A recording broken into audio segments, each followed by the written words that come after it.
ಧಾರವಾಡದಲ್ಲಿ ವಿದ್ಯಾರ್ಥಿ ಯಲ್ಲಾಲಿಂಗ ಕೊಲೆ ಪ್ರಕರಣಕ್ಕೆ ಸಂಬಂಧಪಟ್ಟಂತೆ ಯಲ್ಲಾಲಿಂಗ ಕೊಲೆ ಕೇಸ್ನ ಎಲ್ಲ 9 ಆರೋಪಿಗಳನ್ನ ಖುಲಾಸೆಗೊಳಿಸಲಾಗಿದೆ.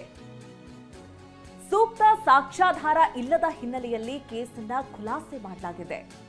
ಕೊಪ್ಪಳ ಜಿಲ್ಲಾ ಸೆಷನ್ಸ್ ನ್ಯಾಯಾಲಯದಿಂದ ಈ ಬಗ್ಗೆ ಆದೇಶ ಹೊರಬಿದ್ದಿದೆ. 2015ರ ಜನವರಿ 11ರಂದು ರೈಲು ನಿಲ್ದಾಣದಲ್ಲಿ ಕೊಲೆಯಾಗಿತ್ತು. ಕನಕಾಪುರ ಗ್ರಾಮದ ನಿವಾಸಿ ಯಲ್ಲಾಲಿಂಗ ಕೊಲೆಯಾಗಿತ್ತು.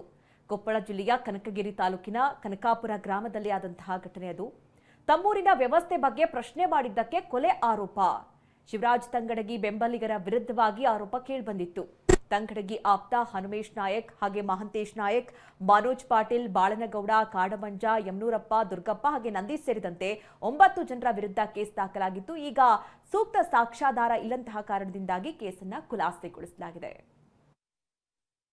ಈ ದಿನ ನಮ್ಮ ಕುಟುಂಬ ಮತ್ತು 9 ಜನಗಳ ಕುಟುಂಬದ ಒಂದು ಇವತ್ತೇನಂದ್ರೆ ನಮ್ಮ ಮೇಲೆ ಸುಳ್ಳು ಪ್ರಕರಣ ದಾಖಲು ಮಾಡಿ 32 ತಿಂಗಳು 13 ದಿನಗಳ ಕಾಲ ನಾವು ಜೈಲಲ್ಲಿ ವಾಸ ಮಾಡಿದ್ದೀವಿ. ಯಾಕಂದ್ರೆ ಸುಳ್ಳು ಪ್ರಕರಣ ಹಾಕಿದ್ದಾರೆ ಇವತ್ತು. ಅದರಲ್ಲಿ ಏನಾದರೂ ಸತ್ಯ ಇದ್ದರೆ ನಮಗೇನು ನೋವು ಆಗ್ತಿದ್ದಿಲ್ಲ. ಅದು ಇಡೀ ಕುಟುಂಬಕ್ಕೆ ಕೊಟ್ಟಂಥ ನೋವು ದೊಡ್ಡದಿದೆ. ಅದು ಯಾರ್ಯಾರು ಅದರಲ್ಲಿ ಇದನ್ನು ಮಾಡಿದ್ದಾರೆ, ಆ ಧರ್ಮಸ್ಥಳ ಮಂಜುನಾಥ, ಮಂತ್ರಾಲಯ ರಾಘವೇಂದ್ರ, ತಿರುಪತಿ ವೆಂಕಟರಮ್ಮಗ ನಾವು 25-26ನೇ ತಾರೀಕಿಗೆ ಹೋಗಿ ನಾವೆಲ್ಲ ಭೇಟಿ ಕೊಟ್ಟು ಬೇಡಿಕೆ ಬಂದಿದ್ದೀವಿ. ಅದು ಮುಂದಿನ ದಿನಗಳಲ್ಲಿ ಅದು ನಾವು ತಪ್ಪು ಮಾಡಿದರೆ ನಾವು ಸರ್ವನಾಶ ಆಗೋಲ್ಲ, ಏನಾದರೂ ತಪ್ಪು ಚಾರ್ಜ್ ಶೀಟ್ ಹಾಕಿದ್ರೆ ಅವ್ರು ಸರ್ವನಾಶ ಆಗೋಲ್ಲ. ಇಷ್ಟೇ ನಮ್ಮ ಮಾತು. ನಿರ್ದೋಷ ಸಾಕಷ್ಟು